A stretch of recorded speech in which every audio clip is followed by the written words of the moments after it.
Riverside Methodist Hospital in Columbus. Across the state, shipments also arrived today at Albany Hospital in Canton, Mercy Health St. Vincent Medical Center in Toledo, Genesis Hospital in Zanesville, Metro Health in Cleveland, and also at the Cleveland Clinic.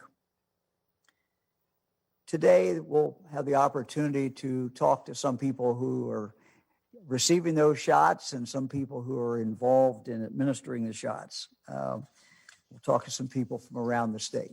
But first, I want to talk a little bit about where we really are today.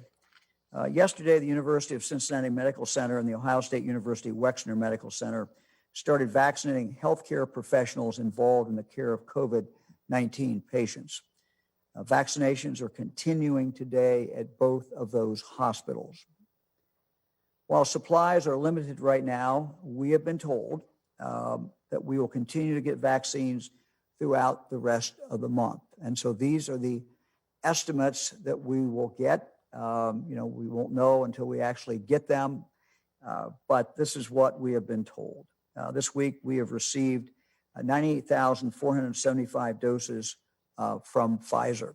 Next week, we should receive an additional 123,000 doses from Pfizer, as well as 201,900 from Moderna.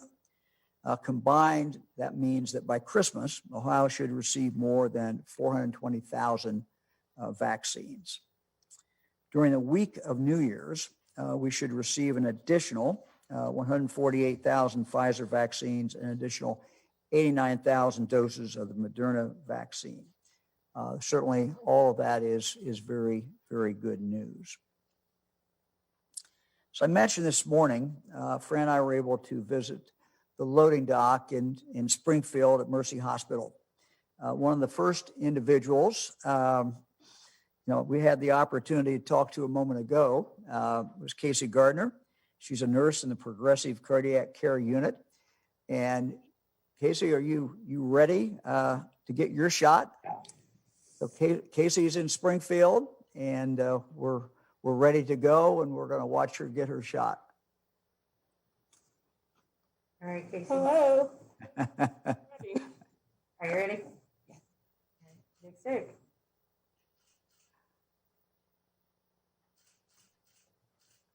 Good job. Good job. That didn't even hurt. Okay, Casey, tell us a little bit about what you do at the hospital. What's your job? Well, Governor, I am a nurse on the Progressive Care Unit at Springfield Regional, which is 3 North. And I also have had the opportunity to go and work on one of the COVID units here at the hospital. So I've been a nurse and have been in the front lines. And so as I thought about it, I just didn't want to inadvertently cause someone else to get it when I can vaccinate myself. I just completed a nurse practitioner program, and I feel like I'm a strong vaccine advocate, so I had to step up. Well, we appreciate that very, very much. And your message to anybody who's, about to get the vaccine or thinking about get the vaccine would be what? I would say to, number one, trust. And number two, talk to those around you. My primary doctor is Dr. Michael McKee here in Springfield, and he was excited about the vaccine. And I don't think that I would have, even as a healthcare professional, had the nerve to get it if I hadn't sat and talked with my doctor and really felt his enthusiasm for it. Well, that's great. So how do you feel? You doing okay? I feel fine. Okay. All right. Well, look, thank you very much. Fran and I were in Springfield this morning. It was exciting to see the unloading of the box. It's kind of a big box, as you know, because it's got all the dry ice in it. But then when they open it up, it's not too big. But thank you for what you do. Thank you for taking care of patients. And thank everybody else at Springfield Mercy. We just appreciate what you all do. And I know that you're going through vaccines today. I think about 100 people today, and then I was told maybe 300 tomorrow and 300 for the next 3 days. So thanks for being with us, and again, thanks for what you do every day. Thank you. Thank you.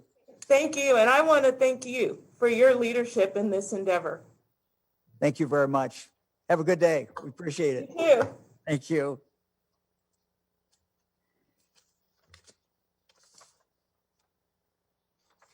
So let's go to Toledo, an exciting day in Toledo. Joining us is Dr. Kevin Casey, Chief Clinical Officer of Mercy Health in Toledo. How are you doing? Hey, Doing Doctor. very well, Governor DeWine. Thank you. How are you? I'm well. So have you all started vaccination yet? Have you started the process? So we received our vaccines today, and we're starting our vaccinations today. Yes. All right. And behind you, I guess, is that where it's going to take place? It is. It is. In fact, we're about to start with probably the leader of our critical care team here and the one who's been a tremendous leader through this entire COVID pandemic for us, Dr. Tita. Oh, very good. Very good. Well, this has to be exciting for you and other health workers, I'm sure. Been waiting for this day a long time. There's been a lot of anticipation behind this day. We've had a vaccination committee that has been planning for weeks, following the guidelines given to us by the government about who of our frontline healthcare givers should be receive the vaccination. We've gone through that list, and we have a number of people who are just so excited to get it. It is a very exciting day for us.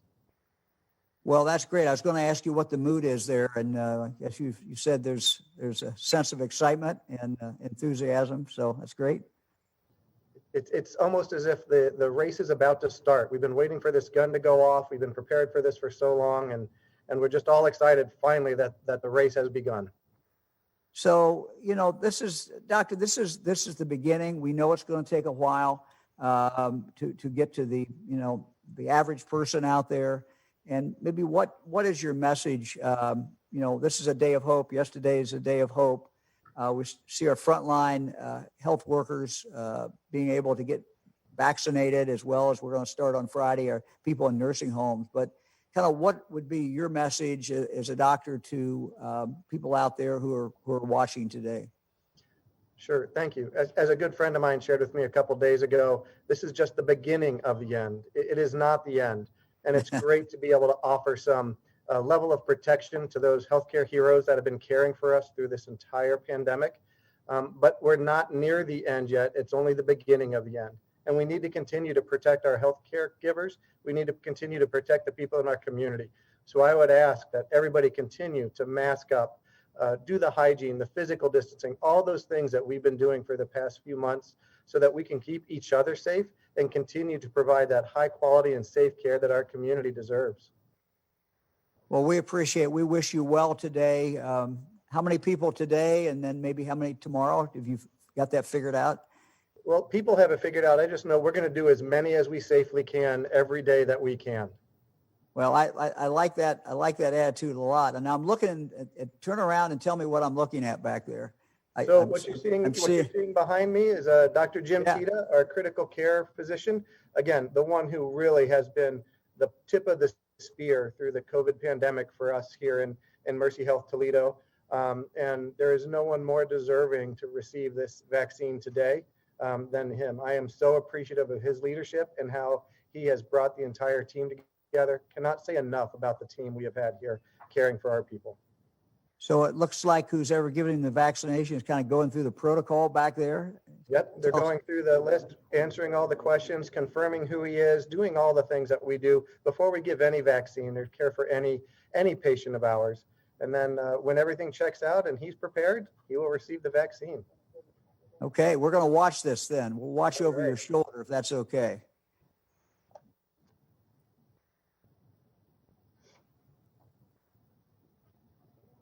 Looks like he's ready. There we go. All right. Well, Doctor, thank you very much. Good luck today and this week, and thanks for all you do, and thanks for all your team does. Thank you very much, Governor DeWine. Have a wonderful day. Thank you very much. We're going to go from Toledo to Zanesville. Today we're speaking with Ryan Smith, a registered nurse at Genesis Hospital in Zanesville. Ryan is the clinical coordinator of critical care. As an essential caregiver fighting the pandemic, Ryan, I guess, have you already got, Ryan, you got the vaccine today? I did. I got the vaccine this morning. Well, very good. Tell us a little bit about what you do. Sure. So in the critical care, we typically have the sickest patients in the hospital. Currently, our staff is caring, or our population in the critical care is about 70% COVID-19 related illnesses. So we're seeing an abundance of COVID-19 of some really sick patients. Yeah. How long have you worked with COVID patients throughout the pandemic, or? We saw our first COVID-19 illness in the spring this year. We didn't see a lot really until the past 2 months. And just tell us a little bit more about what you're seeing, what age you're seeing, or anything else that's of interest. Sure. So most of our patients are 60 and over. We have had some as young as in their 30s.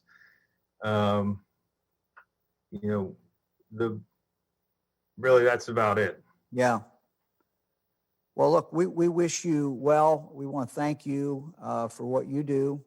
Thanks for taking care of all patients, and please thank everybody else at the hospital. We appreciate that, and we hope the vaccinations go well over the next several days. You know how long it's going to take you to get everyone or go through that 975, or do you have any idea? We vaccinated over 30 people so far today. I believe our plan is to get those out through the rest of the week, and hopefully we can get them out as quickly as possible. Good. We want to get. I'm sorry. No, that's great. That's great. And then in 3 weeks or so, you'll be back at those same people. So getting that second one. So thank you. We appreciate what you do. Thank you, Governor. Very, very, very much. We're going to go now to Canton. Dr. Boutros, the Medical Director of Critical Care Services at Altman Hospital, is joining us today from Canton. This afternoon, healthcare workers at Altman are beginning to receive the first dose of the vaccine. Dr. Boutros, you've already got your shot, I believe. Is that right? Oh, we got to get him unmuted there. Let's try again. Yeah.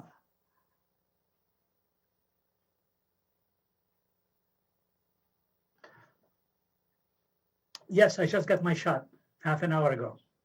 And doctor, tell us, I mean, look, this shot is just, people just started getting it today and yesterday. And if someone is watching this on TV, what do you want them to know about the shot, the safety of the shot? Yes, I think the safety has been established. People have been followed longer than 2 months. Side effect limited to fever, chills, body ache, local pain, headaches, lasted for 24 hours. If that all it's going to take to alleviate suffering, let it be. And some people I know are concerned, maybe because of what they've read about other vaccines, that maybe you could get COVID from this vaccine. You want to address that? You cannot get COVID from this vaccine because there's no virus is being given. This is not a killed or weakened virus. You cannot get COVID from getting this vaccine. Period. Okay. Very, very good. Very good. Well, your vaccinations are going to spread over a few days, I assume. You got started today, I believe. Absolutely. Well, we wish you well. We wish you well, and thank you and your team, everybody at the hospital for everything that you do. We're very, very grateful. Thank you, sir. Thank you, doctor. We're going to go now to Dr. Jennifer Wall-Forster, who has joined us before. Doctor, thanks for being with us again. We appreciate it very, very much. Tell us a little bit. We wanted to ask you about a question that we get from people, and that is, I've got symptoms. At what point do you call a doctor? Then let's say you've called the doctor and you're staying home and you're following what the doctor tells you to do. If it doesn't go well or it gets worse, at what point do you call 911? What point do you do whatever needs to be done there? Right. This is a great question. And thanks, Governor, for giving me the opportunity to speak to Ohioans again. It's really important just to get care when you need it. Problems like difficulty breathing and chest pain really should not be ignored and are definitely reasons to go to the nearest emergency room. It's a bit harder, though, when you have those mild, non-specific symptoms.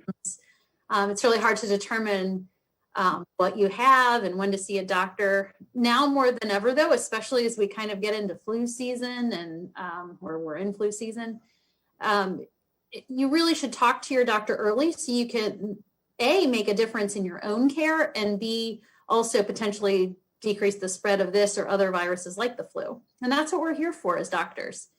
The symptoms, like we said, a runny nose, headache, fevers, they're so common with COVID, but they're so common with the flu. They're so common with other viruses, and they can even be signs of something, either bacterial illness or even non-infectious problems. So speaking with your doctor earlier will help you determine which of the tests you need, flu, other respiratory viruses, and a COVID test, obviously. And this can be important in your own care because thanks to the FDA's emergency use authorizations, not only of the vaccine, but also of some other treatments like bamlanivimab, which is a monoclonal antibody that blocks a little protein on the SARS-CoV-2 virus from attaching to human cells. And this infusion can actually be given to some people and may help them from getting sicker and keep them out of the hospital. There are other monoclonal antibodies similar to this that may be in the pipeline as well. So you may be actually a candidate for getting some treatment to help you get better. If you do get tested for COVID-19, it's important to know what that result means, though. I think we've talked, Dr. Vanderhoff, and you have talked about this previously. It's important to know what that result means so that you do the right thing. First, if it does happen to be positive, just remember to isolate yourself to prevent the spread of COVID-19. And obviously, like I said, ask your doctor if you qualify for a treatment. But if you're feeling bad and the test is negative, it's still important to monitor your symptoms and talk to your doctor, especially if you're not feeling better, and definitely if you are feeling worse.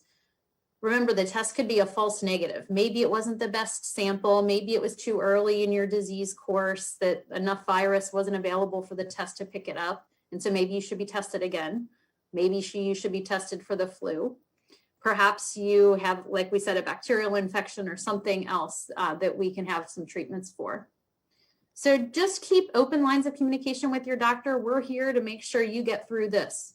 So that's what I would recommend. Talk to your doctor as much as you feel when things change or something just doesn't feel right for you. So the infusion that you talk about, is that generally available throughout the state? If somebody is watching this, you see, but if someone's in Toledo or someone's in Zanesville or Lima or someplace else, is that something they should at least talk to their doctor about? They should definitely talk to their doctor. I believe it is a bit, initially it was a bit limited, but there have been more shipments throughout the state, and it's fairly widely available, maybe not directly where you are, but certainly likely somewhere close.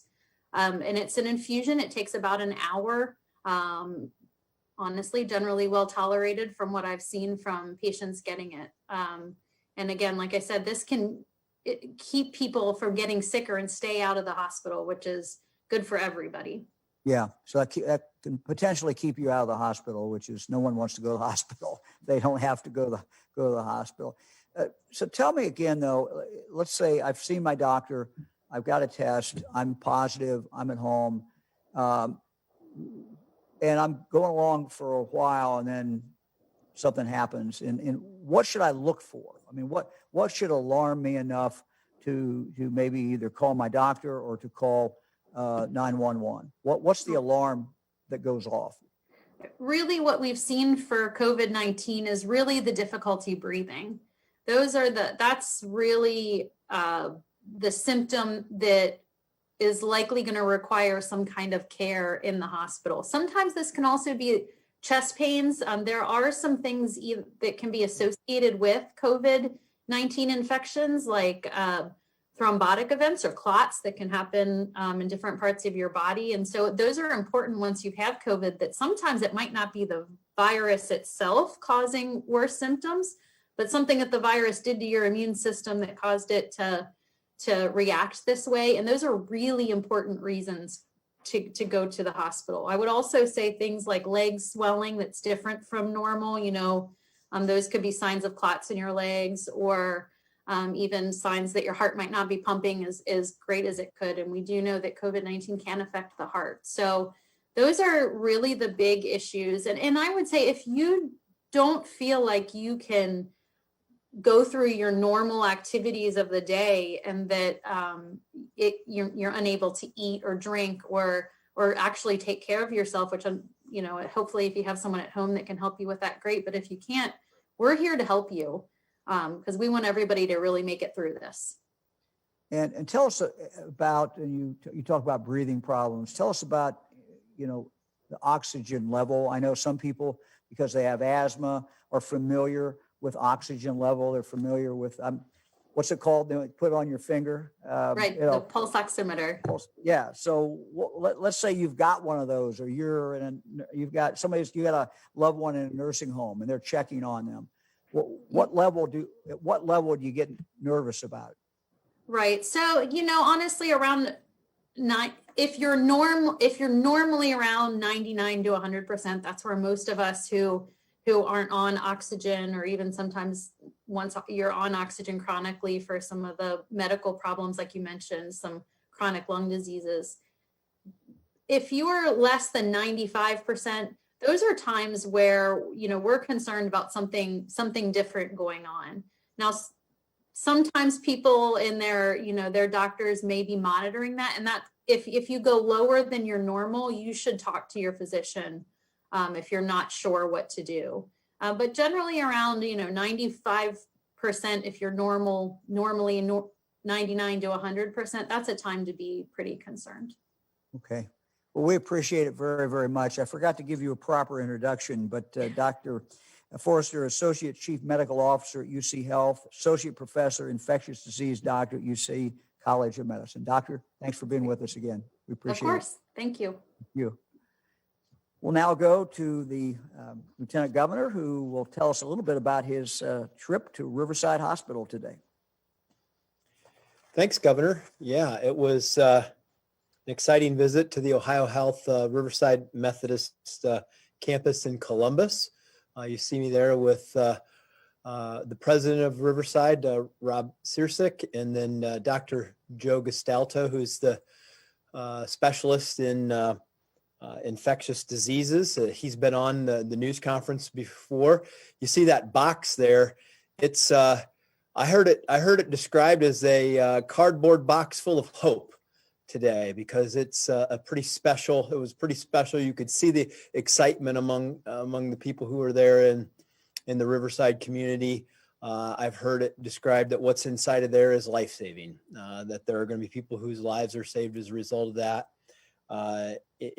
You saw the refrigeration unit. Refrigeration is an understatement. 75 degrees below 0 Celsius is what that gets to. And they were excited, but the team was ready. They're gonna distribute those vaccines over the course of the next 24 hours to the staff that confronts these issues on a daily basis.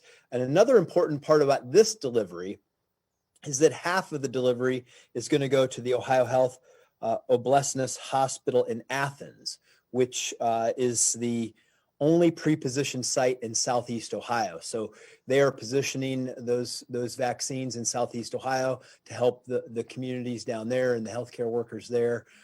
There was a lot of excitement at the hospital today. The term I heard often is that this is the beginning of the end. We know we have a lot to go, but it was hope. And it was the beginning of feeling, I think, for many of them, that they didn't just have therapeutics, but they had a weapon against the virus that will work and ultimately defeat it. And so there was a lot of excitement and enthusiasm for the beginning of this process. So it was great to be there. And thanks to all those healthcare workers that are out there really just doing amazing things for all of us. Thanks, Governor. Lieutenant Governor, thank you very much. Eric, let's go to the slides real quick. Today, we're reporting 8,755 new cases in Ohio. Sadly, we had 103 deaths reported since yesterday. In addition, we have 614 new hospitalizations, which is the second highest of the pandemic to date. There were also 74 new ICU admissions reported, which is about twice as high as the average during the past 3 weeks. In a moment, we'll have an update on the number of patients who are currently hospitalized or in ICU. Let's go to our top 88 counties, the 88 counties in Ohio, but we'll look at which ones are top, which ones are down. Holmes County, clear at the bottom of the spectrum with 377 cases per 100,000 residents.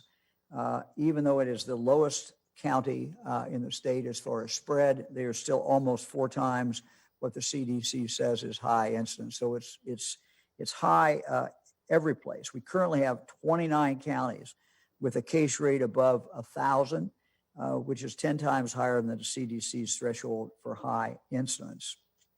We'll look at the 20 county list. That's the top county now, starting with Jefferson County, eastern part of the state.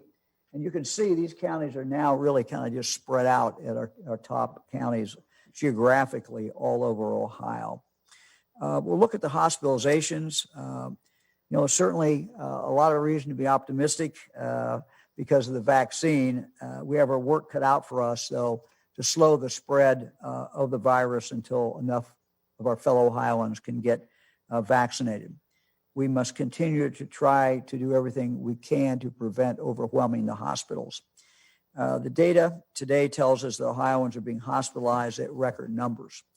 And you can see the chart there. Today we have 5,296 patients who are hospitalized. 1,311 of those patients are in the ICU, which is the second color there. We now have more patients just in the ICU than we had total for all COVID patients hospitalized during our previous peak last summer. We also have 863 patients who need a ventilator. As recently as a month ago, there were just 360 patients on a ventilator.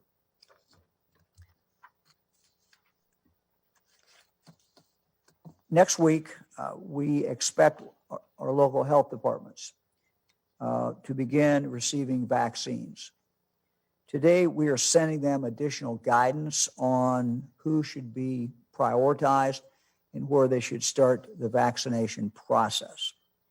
Local health departments should coordinate vaccinating of congregate care residents and staff, such as those at nursing homes and assisted living facilities who are not enrolled in the federal long-term care pharmacy program or not registered as providers themselves. So in other words, most nursing homes will not be handled by the local health department, but only those who have not registered, who have not signed up with one of the 4 pharmacies to do the vaccination. So the local health department will be doing those that have not signed up with those 4, any of those 4. This congregate care group that we're talking about also includes people with developmental disabilities and those with mental health disorders, including substance use disorders, who live in group homes, residential facilities, or centers, as well as the staff. In addition, local health departments should prioritize vaccinating other health care providers who are not being vaccinated by hospitals and health systems and not enrolled as providers themselves. These providers could include home health workers, hospice workers, emergency medical service responders, primary care practitioners, freestanding emergency department, urgent care pharmacy and dialysis center providers not vaccinating by hospitals or healthcare systems, dental providers, public health employees who are at risk of exposure or transmission, such as those who do the vaccinations themselves, mobile unit practitioners, federally qualified healthcare center providers, and high-risk ancillary healthcare staff members. So that is a illustrative list of those individuals who the health departments will be vaccinating. So we will be providing the health departments today with this guidance. At the same time, they will get a list of those places that are not being covered by someone else. So in other words, the congregate care facilities that are not being covered by someone else. I believe we're ready to go to questions. Governor, first question today is from Bennett Haberly at WBNS in Columbus. Hey, Governor. Good afternoon. Afternoon. My question is, you have previously said that Ohio doesn't have enough money to pay for the vaccines distribution, and you've urged Congress to pass a bill. They're meeting this week. I'm curious, if they fail to act, what will Ohio do to get the vaccine out there? And can you talk about who's further down the line in getting this? The school teachers. Yeah, if I said we didn't have enough money to pay for it, I misspoke. We do need Congress to step in, but these vaccinations will take place one way or the other, whether Congress passes a new bill or whether it doesn't. This will happen, and we will find a way to pay for it. So I don't want anybody to worry about that. People should not worry about that. We will get this done. Vaccinations, there'll be nothing to slow these vaccinations down. Can you say what monies will be used to do that then? Sure, we have CARES Act dollars. We have other potential sources. So, look, this is a priority. We have to get people vaccinated just as quickly as we can. Now, look, it would make it a lot easier if the federal government comes in with a bill. This is only one of the reasons why we've asked the federal government to pass a bill in this lame duck session. I don't know whether Congress is going to do this or not. We hope they do, but we will get people vaccinated in Ohio. Next question is from Andy Chow at Ohio Public Radio and Television. Andy. Hi, Governor. I'm wondering if you and maybe if Dr. Vanderhoff is on the call too, if you could maybe talk about the pace of distribution. I think you were saying that, we heard that 30 vaccinations were administered at one hospital, maybe 100 at a different. To me, it sounds a little low, but I'm not sure what a typical pace of distribution is. Is that low? And is there any concern that there's a reluctance among healthcare workers to get the vaccine? Each hospital, Andy, gets in this batch, and this is just an initial batch, 975 doses. I believe these hospitals, at least the ones I've specifically talked to about this, have said they will get the people vaccinated, by the end of this week. In other words, they will go through a process. Some of them are doing a trial run day where they start maybe, like for example, Springfield's doing 100, they told me today. Tomorrow they'll do 300, and then 275, whatever it takes to finish it out. And, they will be done with that vaccination round. Now, they still will have people to go. I mean, think about the hospital as big as the Cleveland Clinic. Obviously, they've got a long, long way to go. So this is just a start. When Moderna comes in, we hope next week, we're going to have a significant amount, and this will then go out to virtually every hospital in the state, and they will start vaccinating people. So it is a process, and I'm an impatient person. It's never going to be fast enough for me, but our job, we believe, is to do everything we can to keep this process moving. So, on the one hand, you got over 100 health departments that are going to be getting the vaccine very, very shortly. And they're going to be sometimes doing the vaccination directly, sometimes handing that off to somebody who has the ability to vaccinate themselves. We also have the 4 pharmacy companies. The two biggest ones, of course, are CVS and Walgreens. They're doing all the nursing homes now. We got hundreds and hundreds of nursing homes. So it's going to take a while, and they have already started the scheduling process. We hope that will start on Friday. Local health departments, as I read through the list of those that they're going to be doing. EMS, for example, generally are going to be done by the local health departments unless they're attached to another, to a other medical facility. Bruce, you want to answer that? I see you on the screen. Yes, Governor, thank you. The only thing I'd add to the governor's very good summary is that this is not at all unlike how the large mass vaccination programs are conducted in hospitals every year for flu. Usually at the beginning of that vaccination season, you take an initial smaller step into the process, make sure that you've got everything lined up, that the process is going to work smoothly when you bring larger numbers of people in to complete the vaccination. So, Andy, it's a good question, but I think that what you're seeing is pretty typical. The other thing, Andy, to keep in mind is of this first batch that came in from Pfizer, the way it had been worked out with the federal government, most of those are going over to the pharmacies who are going to start vaccinating on Friday. So most of these are going over and will be there to vaccinate people in nursing homes. A little less than 10,000 were set aside and went out to 10 different locations, 10 different hospitals around the state. And that's what you're seeing today. But when we get to Friday, you'll then see that it kick in, and it will continue to get faster and faster as we move forward. Next question is from Ben Schwartz at WCPO in Cincinnati. Hey, Ben. Hi, Governor. You and some medical professionals you've had on recently have told us that we're not at the end of our fight against COVID, but we're at the beginning of the end. So I guess I'm just wondering, is the elderly and the state's elderly population and healthcare workers getting vaccinated the main hurdle that we have to get past right now before getting much closer to that actual end?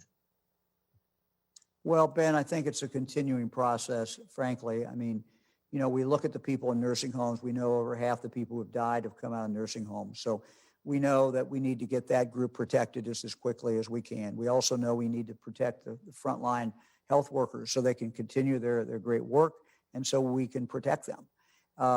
But those are both pretty big groups. And so it's going to be a while to get through those groups. Then we're going to go into the next level. But no, it's going to be a continuing process. And there's no time really during this that we're going to be able to say, okay, let's go rest. We don't worry about it anymore, because we ultimately want to get that herd immunity, which, I'm told is somewhere between 70, 75%, something in that neighborhood. So we got a long, long way to go. The good news is we've started, but we have a ways to go. Next question is from Andrew Welsh-Huggins at the Associated Press. Hi, Governor.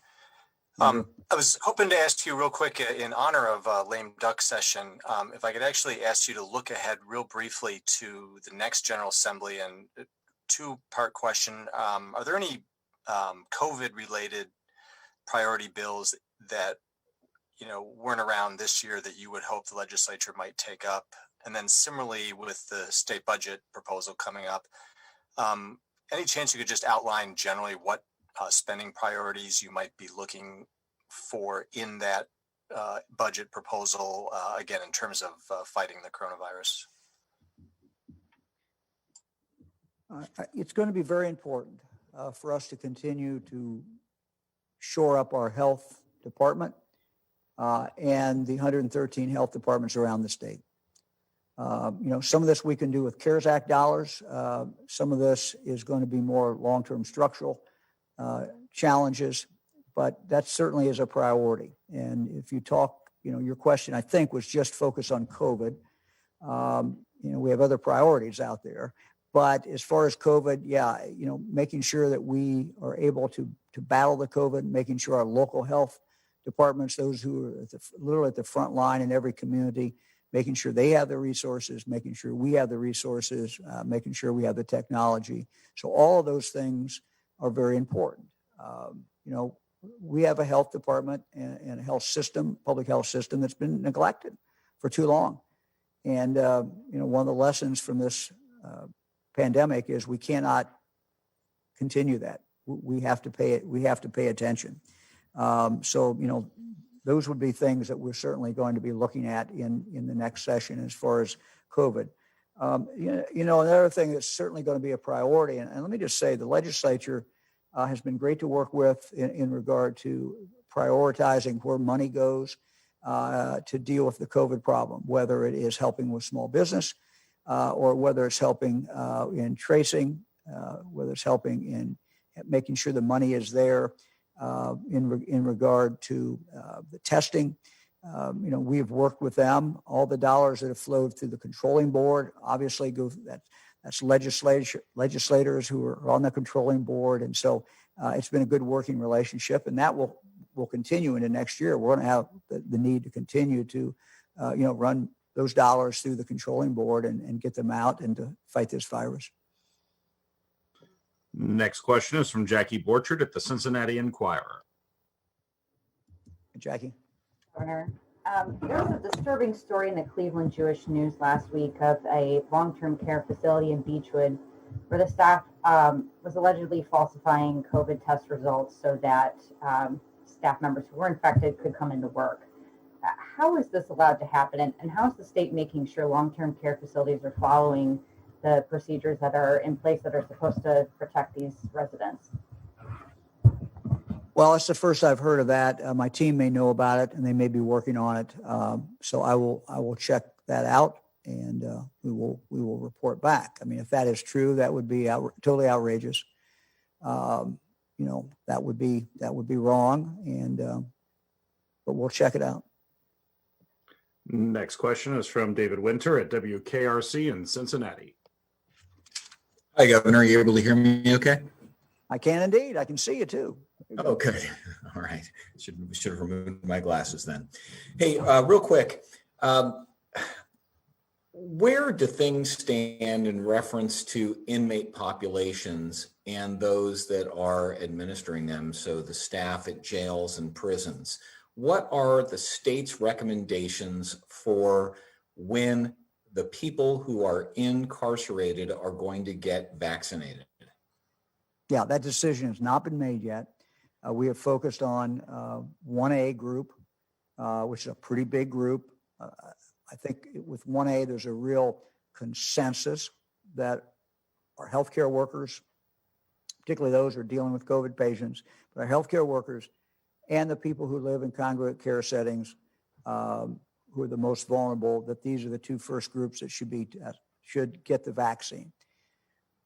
And we're following basically, I say there's a consensus because as far as I know, every state's following that. And that's what the federal government recommended. Once you get beyond that, however, my guess is you're going to see some states go different ways because you get into some real equity questions. And so we're still looking at that. We're listening to people. We're having people call us and people who are writing us and emailing us and say, my group needs to be in this next group. My group needs to be, and they all have a good case. We're particularly concerned about our Department of Rehabilitation and Correction workers. I've process of writing notes to two families who lost a loved one who worked for the state of Ohio, worked for the people of Ohio, and worked in our prisons. And they got COVID. So, our heart goes out to them. And so those workers in the prison are certainly going to be a high priority when we look to the next ranking. But that's a work in progress. It is not done. And we're open to, people coming forward with ideas and suggestions. It gets much more difficult once you get beyond this group that I've already described. What criteria will you use to determine whether the prisoners are going to be considered in the next tier? Well, I think you try to weigh these things out, and there's many things that you are concerned about. One is saving human lives. That's important. The other is spread in the community. So those are two different criteria that frankly are both very, very important. And we'll have to make those decisions. The next question is from those are the issues. Those are the issues that how do you keep it from spreading, and how do you save the most lives as quickly as you can. Next question is from Tom Bosco at WSYX in Columbus. Hi, Governor. The federal government has asked all states to sign a data use agreement, essentially urging states to send the federal government personally identifiable info on who gets the vaccine. Several governors and health organizations have objected on privacy concerns. What information will Ohio be sending to the federal government? And what is your take on those concerns that other governors and organizations have? Yeah, I'll check on that. I don't know if our team has looked at that, and we'll get back to you. I think one thing that has to be kept in mind is it's very important under the protocol that we have that the person who got the first shot gets the second shot. They need to get it in a timely manner, and we need to make sure they're getting the shot from the same company. So, and that's the protocol that we've been given, and that's the protocol we intend to follow. So obviously, having information about that individual is going to be very, very important. Next question is from Laura Hancock at cleveland.com. Hi, Governor DeWine. I have a question about just coronavirus data. There's a study going around on the internet saying that infections across the world, take it for what what you may, but it says that Ohio is after Tennessee in terms of infections per 100,000 people. And then there is another, when I went onto the CDC website, it looks like we're number 5 right now after states like Tennessee, Arizona, Oklahoma. And so I was just wondering, are you planning to do, instead of like recommendations and, suggested protocol, are you planning to, if we're really this bad in relative to other states, are you planning to do more like mandates? Well, we are high. Look, there's no doubt. We've said this, press conference after press conference. We're exceedingly high. This is not where we want to be.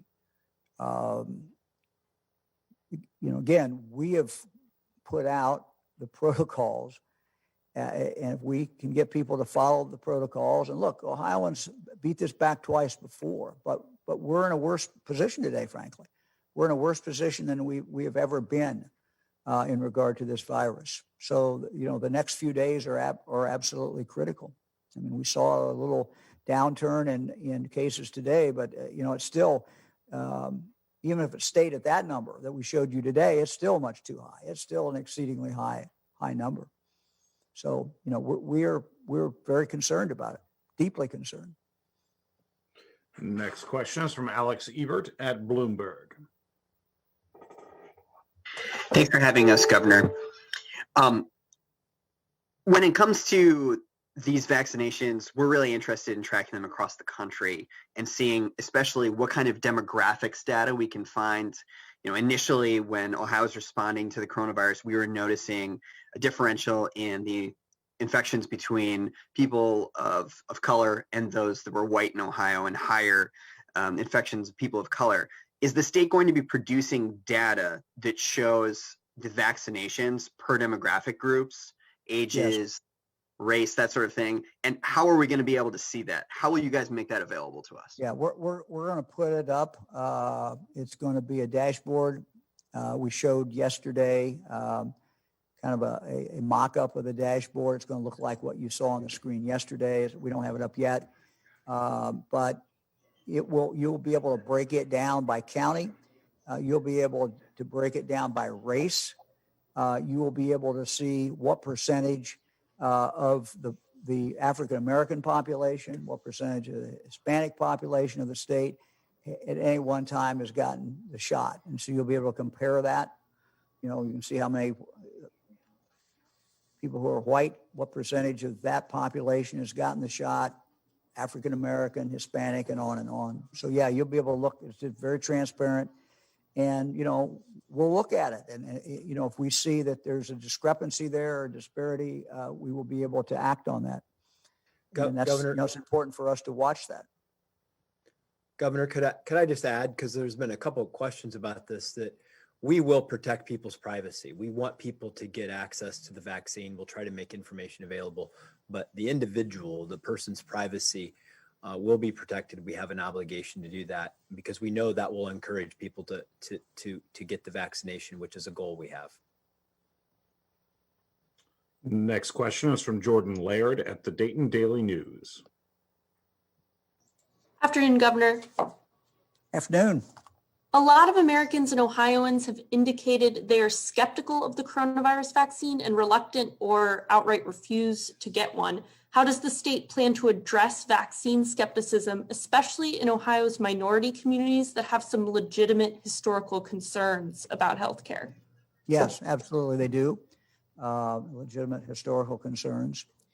And, we will have specific messages for the people of the state of Ohio. We certainly will do it for the African American community.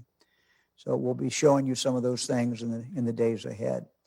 I think it's also important for every Ohio citizen. Talk to your primary care physician. Talk to your doctor.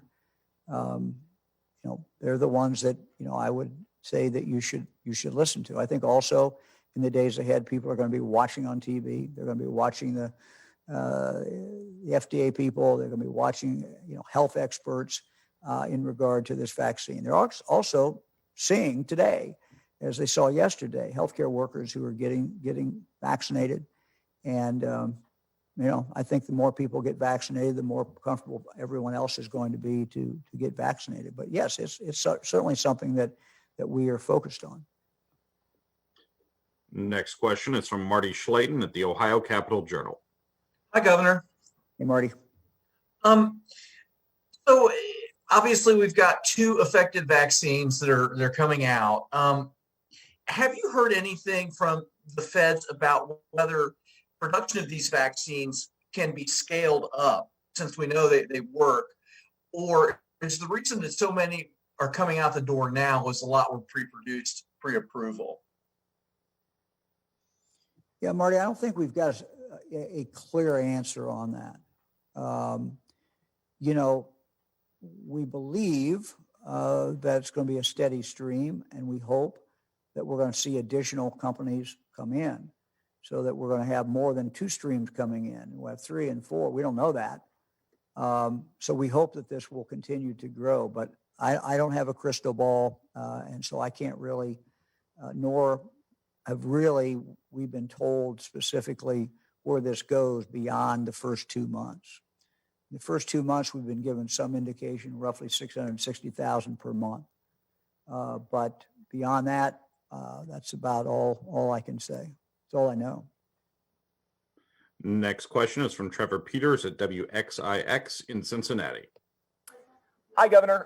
Curious as to why the UC Bearcats were denied an attendance variance from the state for Saturday's AAC championship game when ones have been given to the Browns and the Bengals in the past. Yeah, I'm working on that today. I've got a call with UC's president, President Pinto, and he and I are going to talk about it. So I'm looking into it. I don't know what happened, but we're going to try to get.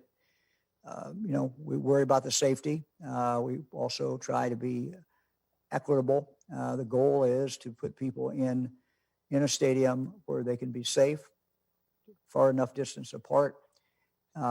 Everybody wear a mask. Obviously, it's outside, so we think that it can be done safely. But we're looking at that now, and I really don't have anything to announce today, but we'll have something shortly. Next question is from Adrienne Robbins at WCMH in Columbus. Hi, Governor. My question is for you or for Dr. Vanderhoff if he's still on the call. I understand these numbers are changing, but when you look at the pace of vaccination in Ohioans versus the pace we're seeing Ohioans being hospitalized, are we still concerned that our hospitals could become overwhelmed, or are we hopeful that the vaccine will bring enough relief, especially since it is going to those healthcare workers we were concerned about becoming ill probably the most?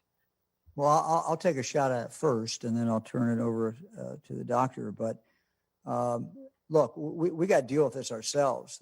This vaccine is not going to cover enough people quick enough to get us out of this. I mean, eventually it will, but we're at a very, very high rate today. And the rest of December, January, February are probably going to be hell unless we turn this thing around. Let me just be blunt. So no, we should not interpret this The good news of the vaccine is anything but what it is. Good news, but it will not get us out of this. I mean, just think about this. The first person to get a second shot in Ohio is not going to happen for another 3 weeks. Only after 3 weeks are you then going to start getting people who have the second shot, and you're going to start moving them, we hope, out of the possibility of the range of getting it. But at the rate of, if we get 660 vaccines this month, 660 next month, we got a long way to go. So it's good news. We're happy about it. We're excited about it.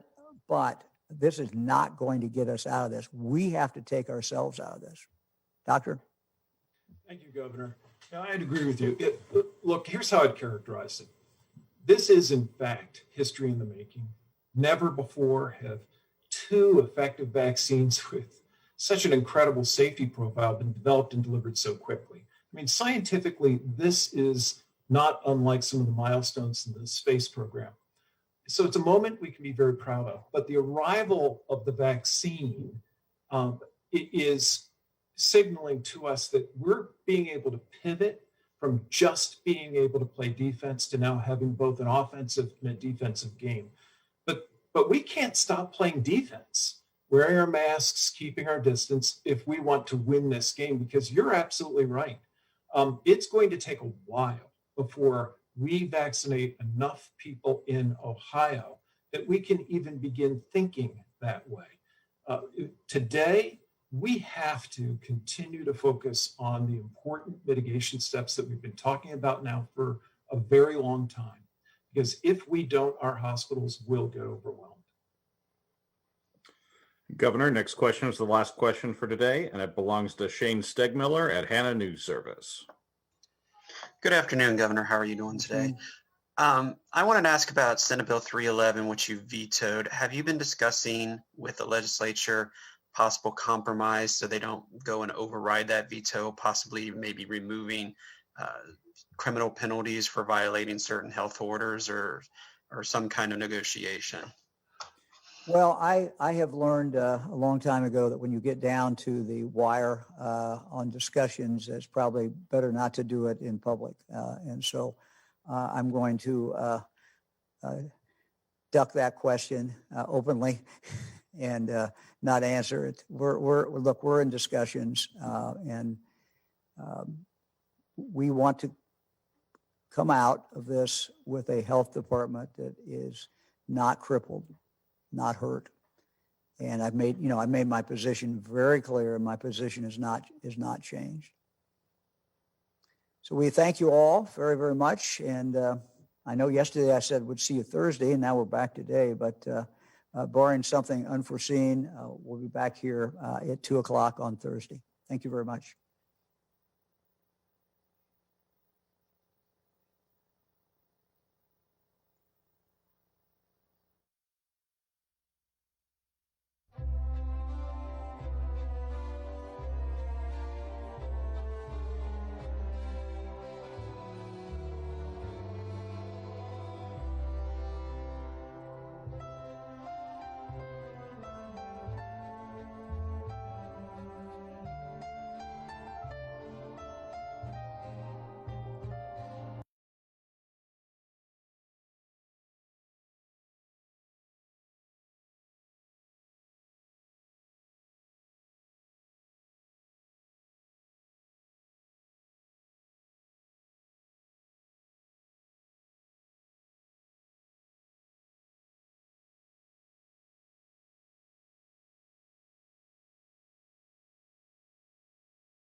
Buy every knickknack that tempts her.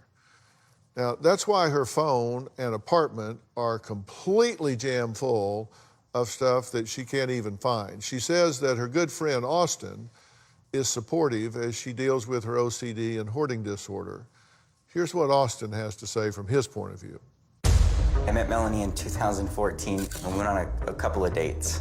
The first red flag happened right away on our first